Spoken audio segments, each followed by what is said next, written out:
고린도후서 12장 7절 제가 읽겠습니다. 여러 계시를 받은 것이 지극히 크므로 너무 자고하지 않게 하시려고 내 육체에 가시 곧 사단의 사자를 주셨으니 이는 나를 쳐서 너무 자고하지 않게 하려 하심이니라. 이것이 내게서 떠나기 위하여 내가 3번 주께 간구하였더니 내게 이르시기를 내 은혜가 내게 족하도다. 이는 내 능력이 약한 데서 온전하여 짐이라 하신지라. 이러므로 도리어 크게 기뻐함으로 나의 여러 약한 것들에 대하여 자랑하리니 이는 그리스도의 능력으로 내게 머물게 하려 함이라. 10절 더 보겠습니다. 그러므로 내가 그리스도를 위하여 약한 것들과 능력과 궁핍과 핍박과 환난을 기뻐하노니 이는 내가 약할 그때에 곧 강함이니라. 달랑만 읽어도 뭔가 찡한 그런 말씀이라는 것을 우리가 같이 확인할 수 있는데요. 그렇게는 우리가 또 볼 수가 없고요. 기록하게 하신 전체 의미가 무엇인지 우리의 생각을 계속 확장해 감으로써 성경이 진짜 하나님의 말씀이고 하나님 살아계신 증거이고 그때그때마다 우리에게 일용할 양식으로 이스라엘 백성이 받았던 만나처럼 우리에게도 하나님께서 성령으로 주신다는 것, 그리고 또 주시기를 간구하는 마음이 우리들에게 들 것으로 보고요. 자, 잠시 확인하도록 할까요? 우리 화면을 통해서 확인하도록 하겠습니다. 오늘 12장 7절에서부터 10절까지 내용을 읽었는데 보신 것처럼 하나님께서 바울에게 육체의 가시를 주셨죠. 사단의 사자를 줬다고 했죠. 사자인데 좋은 사자가 아니라 나쁜 사자, 사단을 사자로 보내버렸습니다. 그러니까 이 의미도 크죠. 지금 여기 이 맥락에서 보면 사단이 나오긴 하지만 사단은 이 경우에 은혜 되게 하는 하나님이 보낸 사자인 거예요.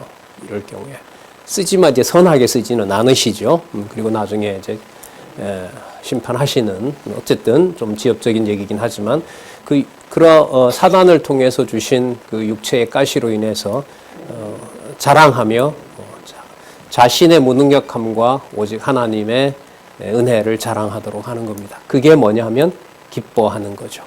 자, 왜 그렇게 기뻐하느냐? 그 이유들을 밝혀주고 있습니다. 이렇게 하는 것은 변호하면서 자신의 이러한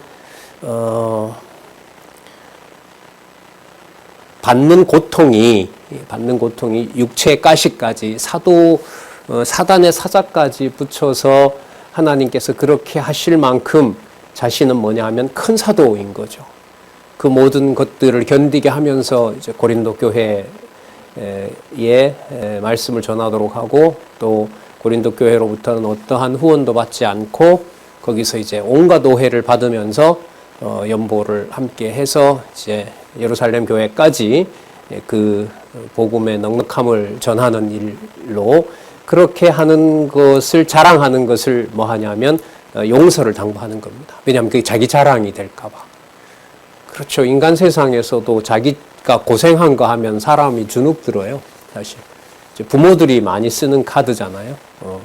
내가 이제 얼마나 고생했느냐. 이제 더더욱 이제 복음이다 보니까 바울을 통해서 그 변호가 짐이 되지 않도록 그 용서를 당부합니다. 자, 그 이유가 뭐냐 하면은 자, 먼저 보면 연보를 하도록 하는 그 협력을 강권하는. 근데 강권은 연보를 내라고 강권하는 게 아니에요. 연보를 내라고 강권하는 게 아니라 하나님께서 은혜로 합력하게 하신다는 사실을 강권하는 겁니다. 그래서 자기의 변호하는 것을 용서해달라고 당부하면서 자, 하나님의 교회를 세우는 거예요. 건덕이. 하나님의 교회를 세우자고 뭐 하냐면 경고하는 겁니다.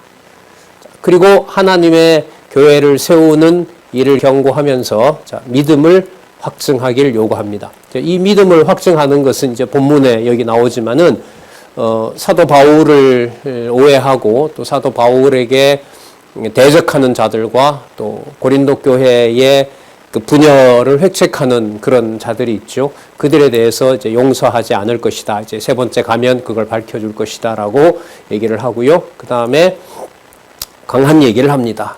자신을 확증하여 알지 못하면 자신이 하나님으로부터 주신 은혜를 통해서 하나님의 교회를 섬긴다라는 것을 잃어버리게 되면, 그러면 바울도 이제 인간으로 보게 되고 또 바울의 흠을 잡는 것에 동조하게 되고, 그렇게 되면은 자기 자신의 기준으로 하나님의 교회를 평가하는 거죠. 자, 그래 되면 뭐가 되는 거죠? 버림받은 자가 된다는 거죠. 그러니까 하나님의 교회에 속했다고 하면서 그리스도의 지체와 그리스도의 교회를 분열시킨다고 하는 것은 뭐 나중에 돌아올 수가 있는 거지만 그 행위 자체는 선이 아니라 바로 버림받은 자라는 사실을 여기서 분명하게 마지막으로 경고하는 것입니다. 그러니까 참 이게 이런 것 같아요. 내가 고생한 걸 가지고 주장을 밀어붙일 수도 있어요. 제가 여러분들을 위해서 얼마나 고생했는지 여러분들 모르십니까? 다 아시잖아요. 그렇기 때문에 제가 얘기하는 대로 여러분들이 따라오셔야 되는 게 맞죠. 그러므로 나를 대적하는 자들을 여러분들이 경계하시고 쳐내시면 돼요. 이렇게 얘기해도 이게 설득력이 있거든요. 얼마든지. 제가 하나님 보낸 사람이니까요 라고 이제 얘기를 하고 계속 쭉 얘기를 해가는 거죠. 그런데 지금 이 12장에서부터 13장까지 나타난 강권하는 경고를 보면은 변호하면서 용서를 당부한다는 말은 바울 자신의 고생한 이야기 때문에 고린도 교회가 주눅이 들도록 해서는 안 되게 하시겠다는 하나님의 섭리가 있는 거예요. 이거는 사람이 보고 자기가 체험하고 경험하고 그 고생한 사람을 직접 눈앞에 대면하고 있는 상황에서는 이 인간적으로 얽매여 있는 상황을 넘어서기가 매우 어렵습니다. 동력자라고 여긴다면 그 사람에게 마음이 갈 수밖에 없는 건데요. 이걸 지금 하나님께서 넘어서게 합니다. 넘어서게 합니다. 그래서 바울의 입에서 자신이 하나님으로부터 어느 사도도 경험해보지 못한 그 창조 세계의 이전까지 보여주는 거잖아요. 처음에 창조하셨던 그야말로 장차올 새하늘과 새 땅, 바로 그 천국까지 분명히 보여주고, 본문에 가면 나옵니다면은 말로 할 수 없는 말을 들었다 그랬거든요. 그러니까 분명히 들었는데 그걸 표현하기에는 이 세상에서 쓰고 있는 언어를 가지고는 할 수가 있다 없다. 없는 상황까지 들었기 때문에 자기가 계시받은 사도라는 것은 너무너무 분명한 거예요. 그리고 실질적으로 몸에 그리스도가 맞으신 것처럼 너무너무 가난해지게 되면서 고린도 교회를 풍요롭게 했던 것도 사실이에요. 그런데 여기에서 하나님께서 하신다는 사실을 사도 바울로 하여금 붙잡아 주시고 사도 바울이 이 선을 넘지 않게 해요. 이건 사람의 능력으로 따라하고 모방할 수가 없어요. 이게 13장까지 갑니다. 그러면 결과적으로 8장에서부터 13장까지 내용의 주제였던 연보가 8장 9절에 나오죠. 누가 하신 일이 바로 그 원형이라는 거죠. 어떤 그리스도가? 부요하신 그리스도가 자신을 비어 가난하게 되고 하나님의 자녀들을 풍요롭게 한 것을 눈앞에 보이는 사도 바울의 행위로 인해서 그 연보가 사도 바울을 보고 하는 행위가 되지 않도록 하나님께서 연보 관리를 하시는 거예요. 내용으로 보면. 그 연보는 은혜인 거죠. 예. 이게 고린도 후서에서 화해로부터 시작한 분열한 고린도 교회를 결국은 단합하고 일치시켜서 뭐하게 하는 상황까지요? 협력하게 하는 상황까지를 이 참 긴 드라마죠. 고린도 전후서 전체 본문이 분량이 꽤 되잖아요. 이 교회에서 일어난 모든 사건들을 통해서 바로 이러한 하나님의 계시의 말씀을 제시해주고 있는 것이 고린도 전후서입니다. 타임 보면 볼수록 더 보고 싶고 이 논리적인 어떤 흐름, 이 다음에 이 사건이 나오는 그 중요함, 이걸 전체적으로 우리가 또 확인하고 더 분명하게 알 수 있는 아주 중요한 그런 말씀이라는 사실을 또 한번 생각을 해봅니다. 자, 11장 1절에서부터 12장 1절에서부터 6절까지 지난 시간에 살펴봤죠. 체험한 간성과 계시를 자랑하다가 지나치지 않게 자제합니다.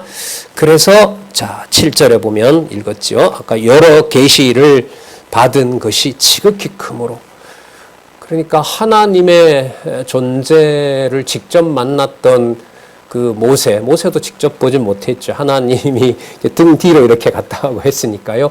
그 정도로 신의 산 40일 있으면서 하나님의 영광을 그만큼 본 적 없잖아요, 사실.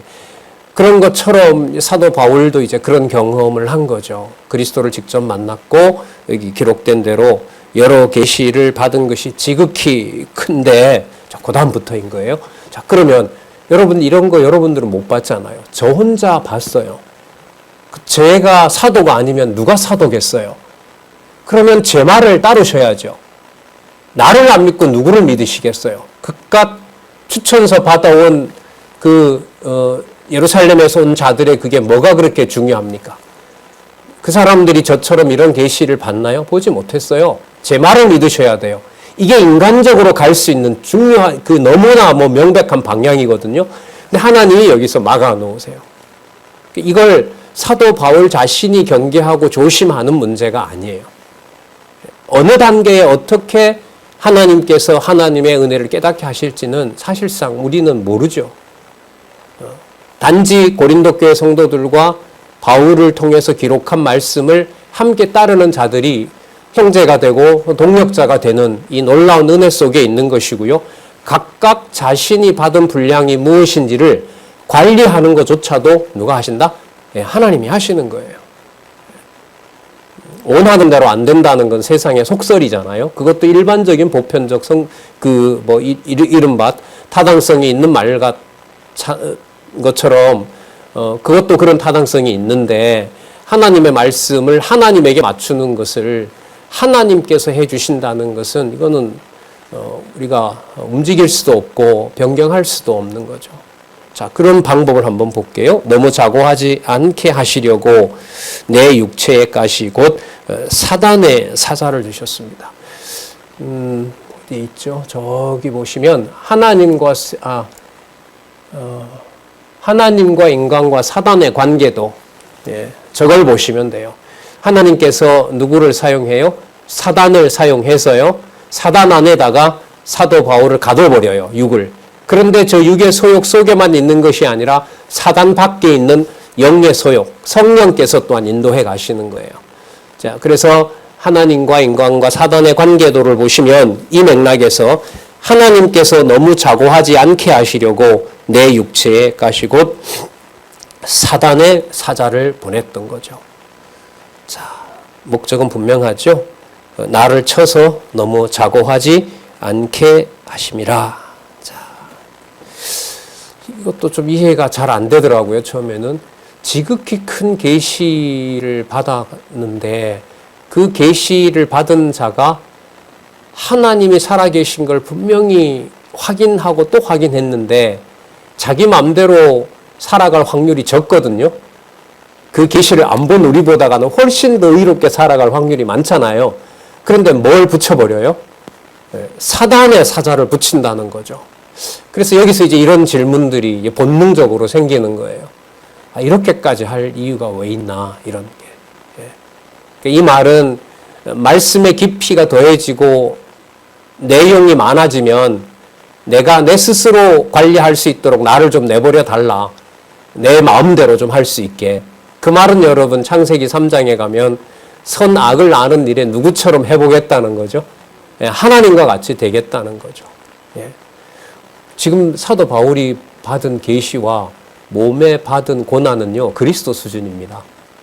어떻게 보면 그리스도는 단회로 끝나셨잖아요. 사도 바울은 뒤에 나오나요?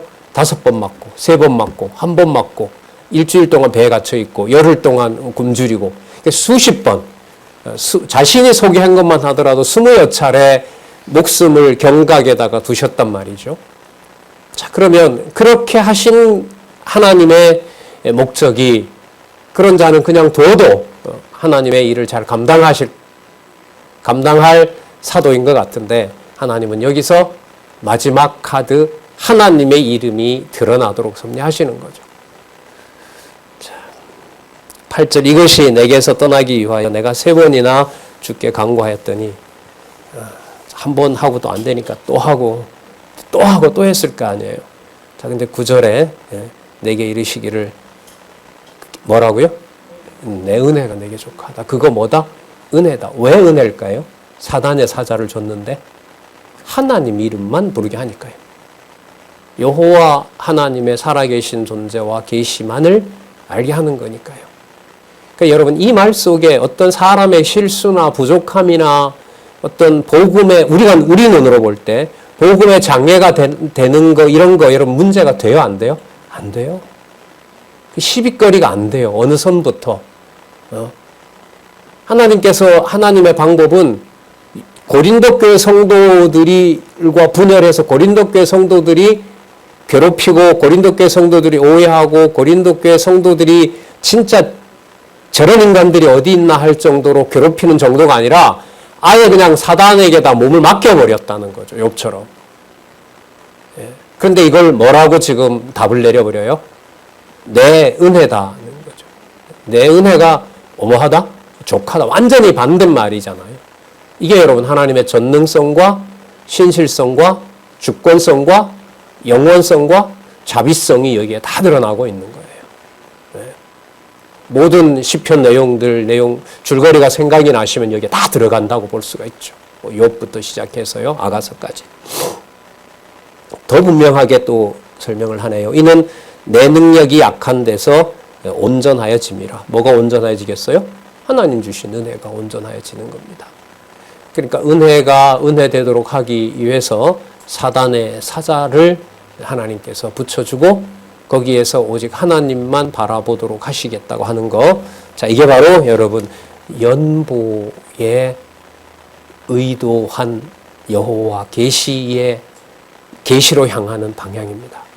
그러니까 갈라디아 지역에서부터 시작해서 마게도니아, 그 다음에 아가야 반도의 연보가 하나님의 은혜로 된다는 사실을 마지막으로 사도 바울로 하여금 깨닫게 하는 내용이, 그리고 고린도 교회 성도들도 깨닫게 하는 내용이 고린도 후서 내용이라고 보시면 돼요. 그러니까 그 연보는 바울로부터 출발한 게 아니었죠. 누구로부터 출발했어요? 그리스도로부터 출발했잖아요. 그죠? 하나님의 은혜로 그리스도께서 부요하신 분이 가난하게 되심으로 모든 자들을 부요하게 한 바로 그 원리가 완성되도록 하신다는 겁니다. 도리어 크게 기뻐함으로 나의 여러 약한 것들에 대하여 자랑하리니 이는 여기 나오네요. 그리스도의 능력으로 내게 머물려 함이라. 그렇죠? 은혜, 그리스도의 능력. 이게 여러분 양육의 결론입니다. 건덕의 복음을 통한 양육의 결론은 뭐냐면 누구의 능력이? 그리스도의 능력이 머물게 하려고요. 자, 그러므로 내가 그리스도를 위하여 또 그리스도로 인하여 약한 것들과 능력과 궁핍과 핍박과 곤란을 기뻐한다. 사람이 할 수 있는 말이 아니죠. 이는 내가 뭐 할 때, 약할 때에 곧 뭐함이라? 강함이라. 그러니까 누구의 능력이 강하다는 걸까요? 그리스도의 능력이 강한 것이고 그리스도의 능력을 깨닫게 됐다. 그것이 바로 강함이다라고 얘기하죠. 그러니까 여러분 10절 이 내용이 결국은 내가 그리스도를 위하여 기뻐한다. 이 말로 문장이 되어 있지만 그리스도를 위하여라고 하는 게 중간에 문장으로 보면 들어가 있지만 근본적인 주체는 그리스도의 연보가 사도 바울로 하여금 약하고 능력을 받고 궁핍하고 핍박당하고 곤란에 처한 것을 기쁨으로 바꿔놓는 거죠. 그러니까 10절 내용 자체가 무슨 원리가 들어있는 거예요? 예루살렘에 보내는 연보 원리가 여기에 있는 거예요. 우리 이런 교육은 많이 안 했거든요. 가정에서 믿음의 선배로서, 지체로서 먼저 보낸 자기의 어떤 은혜를 동역자들과 나눈다는 그런 어떤 마음과 그런 태도로 주 예수 그리스도의 몸된 가정을 볼 수는 없었거든요. 이제까지. 이 완성이 저는 이제 기록한 말씀이 약속해 주셨으니까 나중에 유대인들에게 돌아가면 뭐 어떻게 이제 전개될지는 모르겠습니다만은 뭐 원리는 성경대로 되겠죠. 이제 말씀운동 40년 이상 그리고 진리를 성경을 하나님의 유일한 정확무한 말씀으로 증명해 주신 바로 이 교회 동력자 협회에 있는 아직 1세대들도 다 대부분 살아 계시고 귀한 이제 우리 신앙의 선후배 관계를 만들어 주신 바로 이 교회에서 이 내용들이 충실하게 성취가 됐으면 참 좋겠다. 그래도 안 보는 것보다는 구체적인 어떤 시공간 안에서 이런 것을 하나님께서 볼 수 있게 해주시면 너무 좋겠습니다. 그게 바로 좀 멀리 가면은요, 로마서 12장 1절에서부터 시작한 무슨 제사? 거룩한 산제사.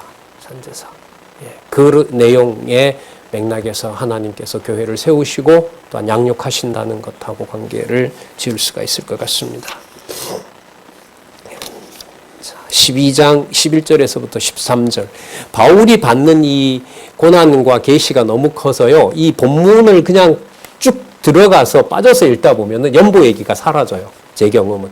그러니까 이게 조금 이 거리를 두고 위에 앞에서부터 어떤 내용들로 지금 가고 있는지, 그래서 이 개론 구조를 우리가 꼭 살피면서 이 본문 속에 하나하나 그 내용들을 따라갈 필요가 있다고 봐요. 자, 11절에서부터 13절에 보면 큰 사도들과 다름이 없다고 변호하며, 자, 그게 폐를 끼치고 성도들에게 부담이 될까봐 뭐 하라고 당부해요? 용서하라고 당부하는 겁니다. 괜히 그 자신의 어떤 그 면모를 다시 세우기 위해서 용서하라 이렇게 대적자들은 또 보려고 하겠죠. 그러나 아까 누구의 능력? 그리스도의 능력으로 된다는 사실 앞에서 본인이 고생한 것, 고난에 처한 것은 뒤로 가야 되죠. 그래서 그리스도의 능력이 나도록 하시는 겁니다. 내가 어리석은 자가 되었으나 자신을 자랑하게 됐으니까요. 너희가 억지로 시킨 것이니 뭐냐면 당신 사도냐라고, 그러니까 처음에 사도냐라고 물었는데 연보 문제가 나와버리니까 당신 사도가 맞느냐라는 것은 더 심각한 질문이 되는 거죠. 처음에는 추천서가 없다 저 사람은 이렇게 됐는데, 그런데 연보를 모으라 그랬다. 그런데 그럼 저 사람이 추천서를 가지고 온 다른 사도들처럼, 다른 예루살렘에서 온 자들처럼 저거 무슨 권위가 있는 거냐? 우리가 알기로는 저 사람이 그 사도들과도 함께 하지 않았다고 알고 있는데, 그래서 여기서 더 큰 문제가 생긴 거란 말이죠. 자, 그래서 여기 보시면 너희가 억지로 시킨 것이니, 그러니까 대답을 안 하면 안 되도록 하나님이 해놨습니다. 그래서 사도 바울이 사도인 것을 증명을 했습니다. 그러면 사도 바울이 한 얘기가 성도들이 듣기에 뭐가 돼요? 부담이 되는 거죠. 바울이 본 계시와 겪은 고난에 대해서 사람들이 주눅이 들 수 있는 거죠. 그러면 누구의 능력보다 누구의 능력이 앞서는 거예요? 그리스도의 능력보다 누구의? 바울의 고생한 능력이 앞서는 거죠. 이걸 하나님이 관리하신다니까요. 예. 진리를 깨닫는 자들로 하나님이 어떻게 관리하시는지는 우리가 상상하는 방법 이상으로 하나님이 관리하신다는 겁니다.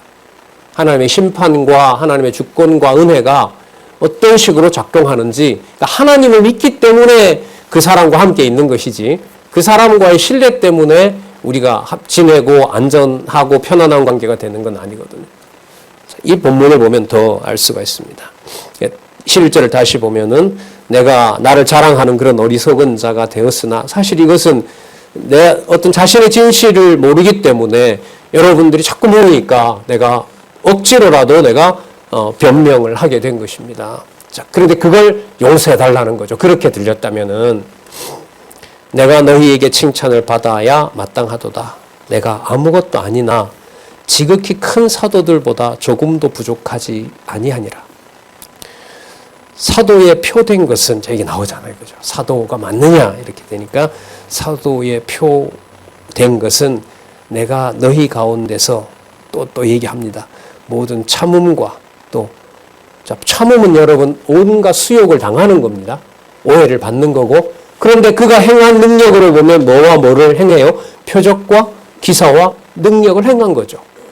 계시세계에서 보여준 그러한 능력을 보여주는 겁니다. 이래도 내가 사자가 아니냐 하는 거죠. 이래도 내가 사도가 아니냐 하는 겁니다. 근데 그것은 그리스도의 능력보다가는 사도 바울이 했던 표적과 기사와 능력이 앞설 수 있잖아요.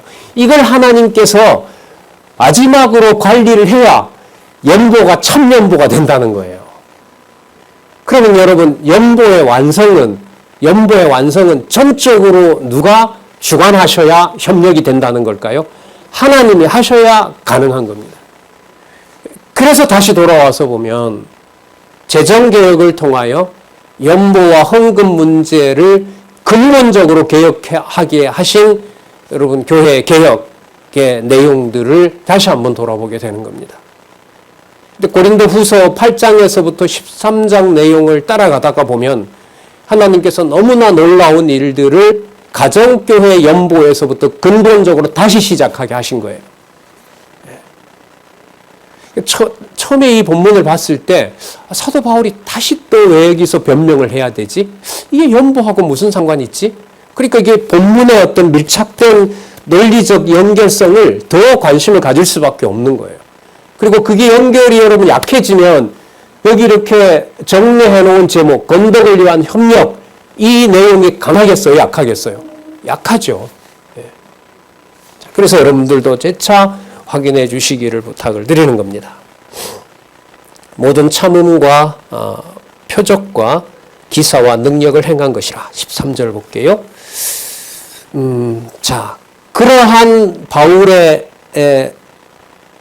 일과 그러한 자신의 수고가 자 13절 내 자신이 너희에게 뭘 하지 않기 위하여 폐를 끼치지 아니한 일밖에 다른 교회보다 부족하게 한 것이 무엇이냐. 아주 강한 압박이죠. 인간적으로 보면. 제가 하지 않은 게 하나 있습니다. 고린도교회 성도 여러분들에게. 폐를 끼치지 않아서 죄송합니다. 이 말인 거예요. 인간적으로 말하면. 여러분 그게 죄송할 일인가요? 아닌가요? 이게 죄송하다는 거예요. 사도 바울은. 왜 죄송하냐? 아무것도 흠잡힌 일을 안 했기 때문에 고린도교회 성도들에게 바울이 큰 소리를 칠 수 있다면 누구의 능력은 사라져요, 순간? 그리스도의 능력이 사라져요. 그래서 뭘 붙였어요? 사단의 사자를 붙여버린 거죠. 그러니까 보는 모습부터 사도가 왜 저래? 앉아서는 말을 똑바로 했다고요? 못했어요. 말더듬이에요. 앉으면.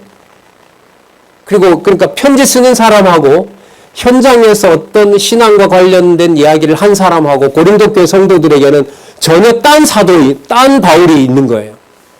도대체 매칭이 안 돼요.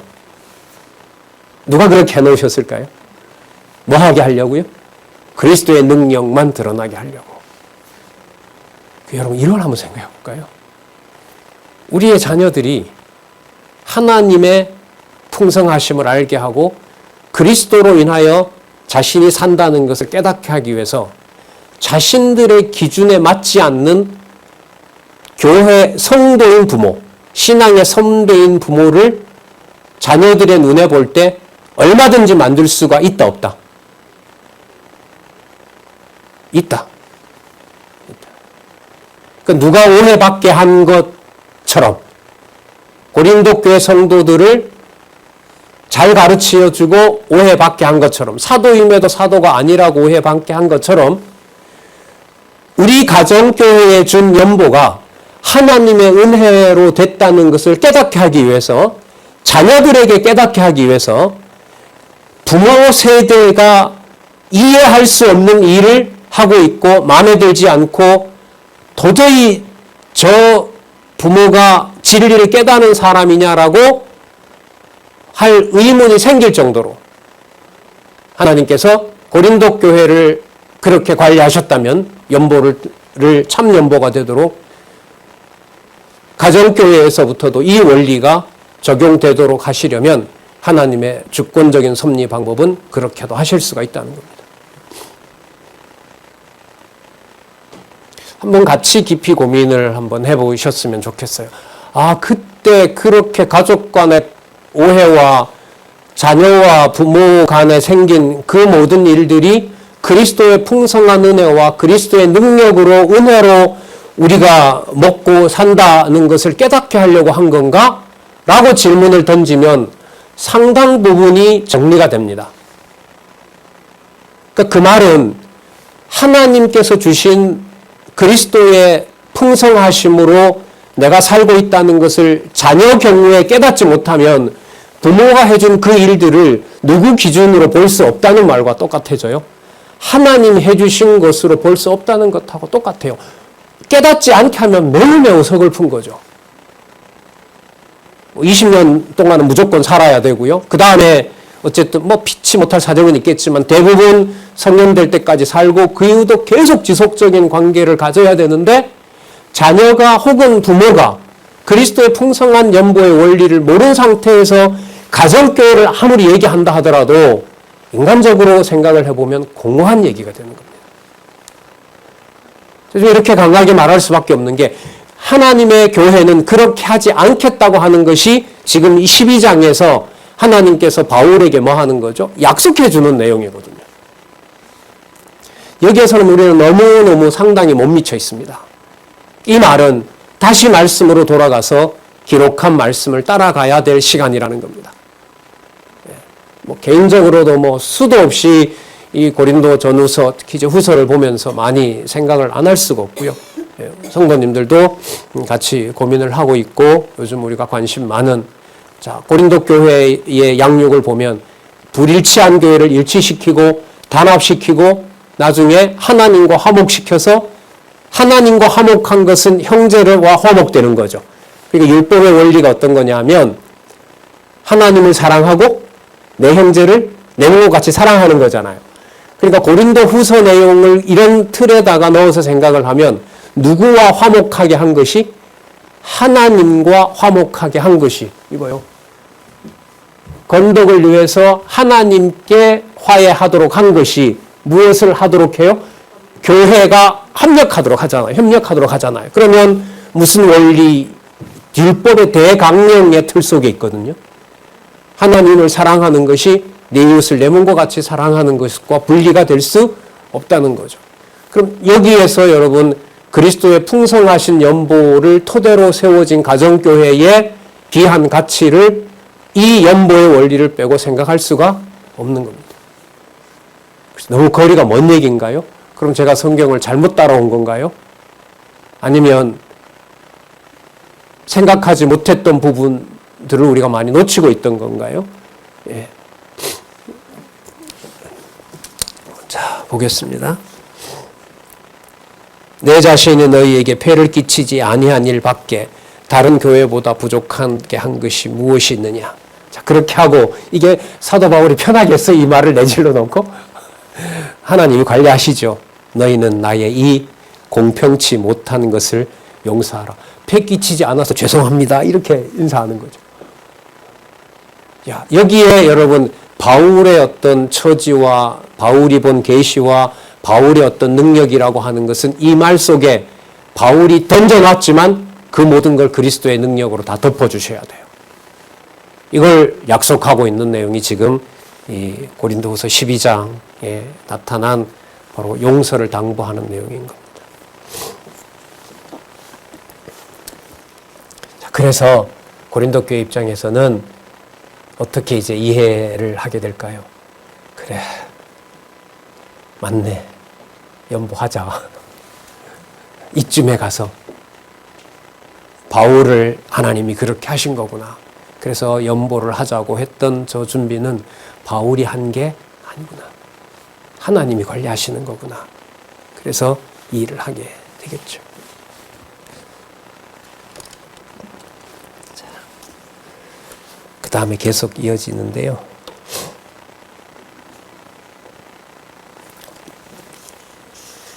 좀 더 강한 사실을 얘기를 합니다. 아까 11절에 너희가 억지로 시킨 것이니 이제 물어온 내용이 있는가 봐요. 이건 어떻게 됩니까? 이건 어떻게 된 겁니까?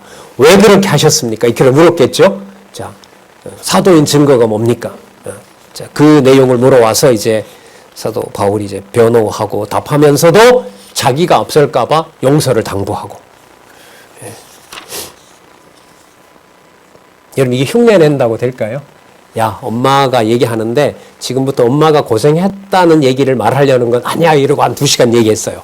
엄마 고생한 얘기를.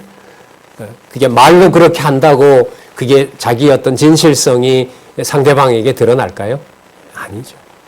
그러면 여러분 이 본문의 본 주어가 누가 되어야 돼요? 바울이 되어야 되죠. 그러나 주어는 본 주어는 하나밖에 없어요. 누구예요? 성령께서 하시는 거죠. 자, 건덕을 이루려고 경고한다. 여러분, 참 너무너무 아름다운 말이죠. 건덕을 이루려고 한다. 그리스도의 능력으로 하나님의 교회를 세우려고 하려고 경고하는 내용이다. 다시 정확하게 돌아옵니다. 14절, 그래서부터 18절, 형제들을 속여서 일을 취했다는 비난을 거짓임을 강변합니다. 보라, 이제 세 번째 너희에게 가기를 예비하였으나 너희에게 폐를 끼치지 아니하리라. 폐 끼친다는 게 좀 찾아보니까요, 원래 무거운 짐이 된다 이런 말이죠. 근데 지금 보시면 사도 바울이 그리스도의 능력을 빼고 얘기를 하게 되면 듣는 말마다 고린도 교회에게 뭐가 돼요? 짐인 거죠. 그 말에 주눅이 드는 겁니다. 이걸 여러분 어떻게 사람이 조심한다고 되겠냐 말이죠. 나의 구하는 것은 너희 재물이 아니요 예루살렘에 재물 보내려는 거 아니다. 오직 누구라? 너희니라. 너희라는 말은 누구의 능력 아래에 있는 지체다? 예, 그리스도의 능력 아래에 있는 지체다. 이게 여러분 전하려고 하는 본 메시지인 거죠. 어린아이가 부모를 위하여 재물을 저축하는 것이 아니요 이에 부모가 어린아이를 위하여 하느니라. 내가 복음으로 낳은 형제들, 자녀들이 여러분들이라면 여러분들인데 제가 짐을 줘서 되겠습니까? 제가 준비를 해야지. 그렇게 하기 위해서 하나님이 이렇게 해오셨습니다라고 앞에 이제 얘기를 한 겁니다.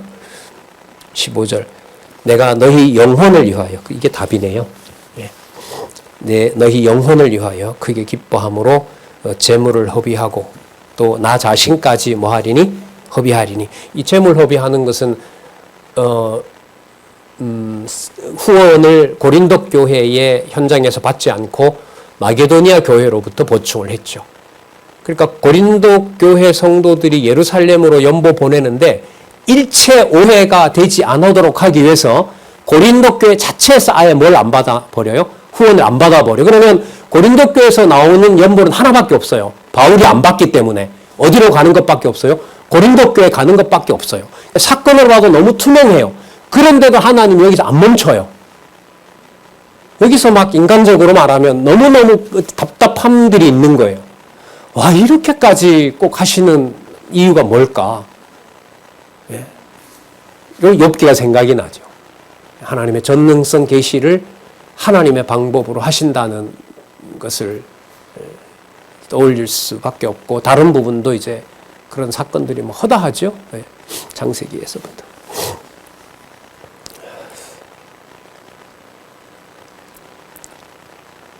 자, 내 자신까지 허비하리니 너희를 더욱 사랑할수록 나는 덜 사랑을 받겠느냐.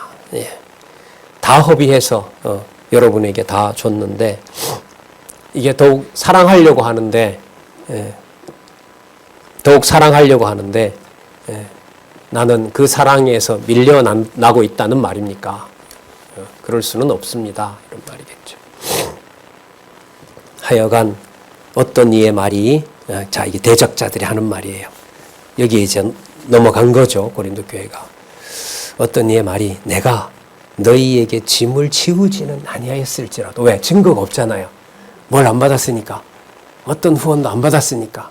나오는 연보는 전부 예루살렘으로 가게 되어 있으니까. 자, 그런데 어떤 말이 돌아요? 야, 저렇게 해놓아도 저걸 가지고 예루살렘에 가잖아? 그럼 예루살렘에 가면 누가 같이 쓸 거야? 사도 바울이 같이 쓸 거야. 와 같은 오해가 있는 거죠. 내가 너희에게 짐을 지우지는 아니었을지라도 공교한 자가, 교활하고 관교한 자가 되어, 사도 바울을 얘기를 하는 거예요. 괴계로, 그러니까 뭐냐면 미끼를 만들어서 너희를 뭐하였다? 취하였다 하니, 그러니까 연보를 결국은 사도 바울이 취하려고 저러는 것이다. 모아놓고 사도 바울이 함께 가지 않느냐? 그 사도 바울 거 아니냐? 그렇게 했다는 말이 이제 나오는 겁니다. 내가 너희에게 보낸 자 중에 도대체 누가 너희의 일을 취하더냐?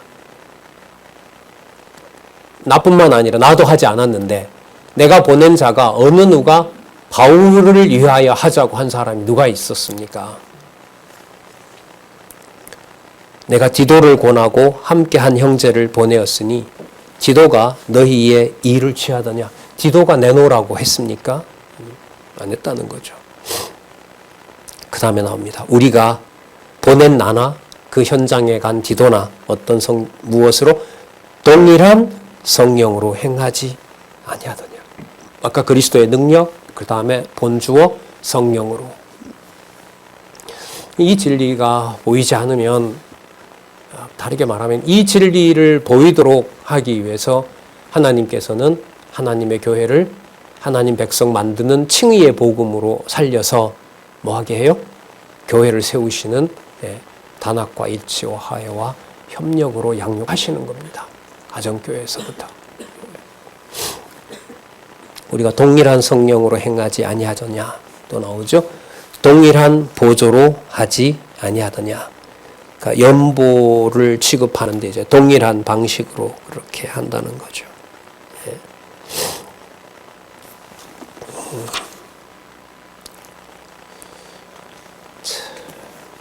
같은 성령께서 사도 바울에게나 디도에게나 또 거기에 보낸 자들에게나 또 아까 그 연보를 모으는 고린도 성도들에게나 같이 동일한 마음을 주신다는 게 여러분 무슨 주제하고 딱 연결이 돼요? 건덕을 위한 뭐가 일어나게? 합력이 되도록 여기 하신다는 게 바로 동일한 성령께서 동일한 일을 하신다는 것으로 성경의 결론이 딱 맺어져요. 제목이 정확합니다. 성경적이 분명합니다. 자. 물론이겠죠. 성령께서 동일한 마음을 주시고 그 방법에도 동일하게 서로들 동의하도록 한 것은 바로 하나님의 교회를 세우도록 한다는 말씀이 12장 19절에서부터 21절에 나옵니다. 고린도 교회를 방문할 때에 두려워할 일이 없도록 경고를 합니다.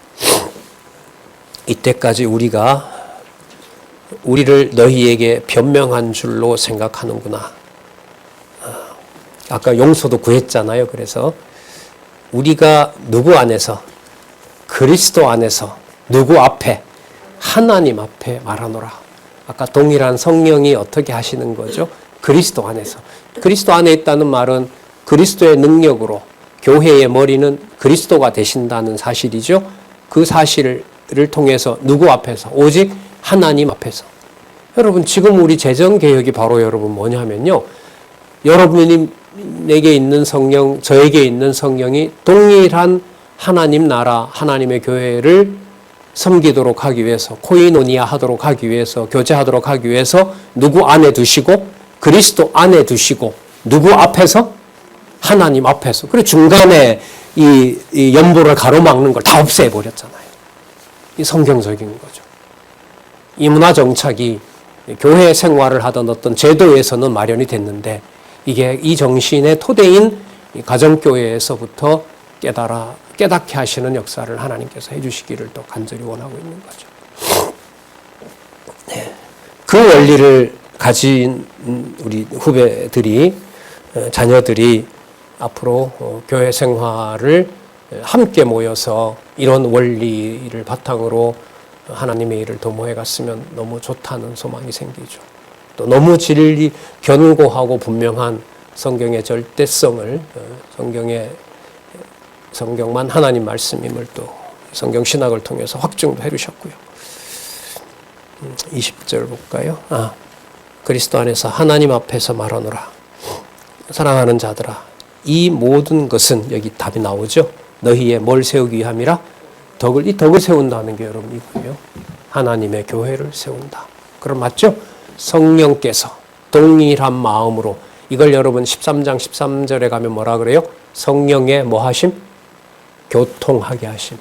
성령의 교통하게 하심으로 전적으로 누구 안에 있게 하고 그리스도 안에 있게 하고 누구 앞에서, 아버지 하나님 앞에서만 하도록 하시려는 연보를 지금 하나님이 완성하시는 거예요.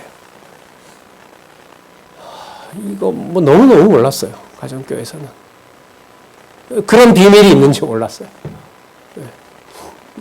그리고 교회 생활에서 연보의 의미가 단지 물질적으로 보이는 이러저런 어떤 수고에 미치고 거기에 단지 내 어떤 책무와 의무를 다하는 것이다라는 면이 강한 게 많거든요.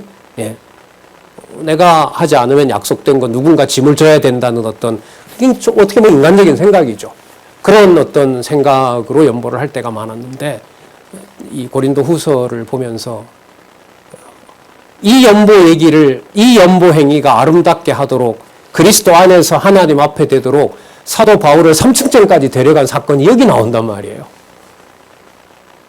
처음에 이해가 잘 안 되더라고요. 이렇게까지 무슨 3층천 얘기를 이 맥락에다 놓고 해야 되나? 여러분, 이 얘기가, 이 말씀이 다음에 나오는 갈라디아서에서부터 이제 양육, 무장, 투쟁, 승리까지 이게 여러분 연관이 될까요? 안 될까요? 돼야 될까요? 반드시 돼야 되죠. 그러니까 은혜 얘기가 나올 때 어느 부분 얘기가 분량상으로 보면 가장 많아요? 고린도후서 8장과 13장이 가장 많은 거예요. 그렇잖아요? 네. 그래서 이제 바울 서신이 짧은 내용이다, 긴 내용이다, 이거는 문제가 되지가 않아요. 저자인 성령께서 기록하신 말씀이라는 게 중요한 거죠. 너희의 덕을 세우기 위함이라. 내가 갈 때 너희를 나의 원하는 것 같이 보지 못하고 또 내가 너희에게 너희가 원치 않는 것 같이 보일까 두려워하며. 그러니까 이게 뭐냐 하면 이렇게 말을 해놓고 가서는 다시 또 뭐예요? 사도 바울의 전부들 주눅들면 안 되잖아요. 그걸 하나님이 잡아주셔야 된다니까요. 자, 두려워하며 또 여전히 다투고 시기하고 분내고 당짓고 중상하고 수근수근하고 거만한 태도를 보이고 교회를 어지럽히는 어지러운 것이 있을까 두려워하고. 그 사도 바울이 이걸 깨달은 거예요. 뭐냐면 자신의 수고가 아무리 크고 진실이 명백하다 하더라도 하나님의 교회를 주관하시고 어떤 방법으로 섭리하시는가는 전적으로 누구 안에 있어요? 그리스도 안에 있고 하나님 앞에서 하나님이 하시는 거거든요. 그러니까 사도 바울로서는 기왕 만나는 교회가 단합시킨다고 하나님 하셨으니까 자기의 일로 얘기를 했지만 자기는 뒤로 빼놓으시고 누구 앞에서 만나게 해주시면 좋겠다. 말은 고린도 교회 성도들에게 하지만 기도는 누구에게? 그리스도 안에서 하나님 앞에 하고 있는 거죠. 여러분, 이건 얼마든지 가능해요. 자녀들에게, 지체들에게 얘기하면서도 속에는 기도가 있어요. 하나님, 이 말씀 서로 교제하게 해주세요라는 간절함이 크거든요. 서로 소통하게도 하지만 또 불화가 되기도 하잖아요, 하나님께서. 21절, 또 내가 다시 갈 때에 하나님이 나를 너희 앞에 낮추실까 두려워하고. 이제까지 낮췄으니까 하나님 또 낮춰서, 낮추시는 건 좋은데 누구와 또 소통이 안 일어나요? 고린도 교회 성도들과 소통이 안 일어나요. 더 비천하게 만들어버리면 도대체 저 보기도 싫어요. 사도 바울의 저 모습이. 또 입을 열면 저 사람 고생한 얘기가 나올 게 뻔해요. 뭐라 물으면 이거 사실 맞아요 그러면 사실 이상입니다. 이게 나올 게 뻔하거든요. 그럼 다시 또 누구 얘기를 해야 돼요? 바울 얘기를 또 다시 해야 되는 거예요. 이런 상황이 안 일어났으면 좋겠다는 거죠. 또 내가 전에 죄를 지은 여러 사람의 그 행한 바 더러움과 음란함과 호색함을 회개치 않음을 인하여 근심할까 두려워하니라. 이 사람들이 더 설쳐버리면 어떻게 해요? 자, 그러니까 여러분 이게 인간적으로 이렇게 좀 표현하면 주 예수 그리스도 안에서 하나님 앞에서 사도직을 감당하는 일이 인간적으로 말해서 좋아서 좋은 일을 말하는 게 아니에요. 목적은 아까 딱 하나 나왔어요. 교회를 세운다는 말은 누구의 능력 안에 있는 교회라는 것을 증명하는 거죠.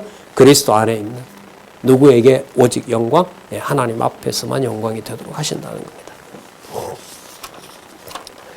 쉽지 않게 본문 하나하나가 협력에 대해서 여호와의 살아계심을 중심으로 이렇게 연결이 되고 있습니다. 우리 잠시 쉬셨다가요.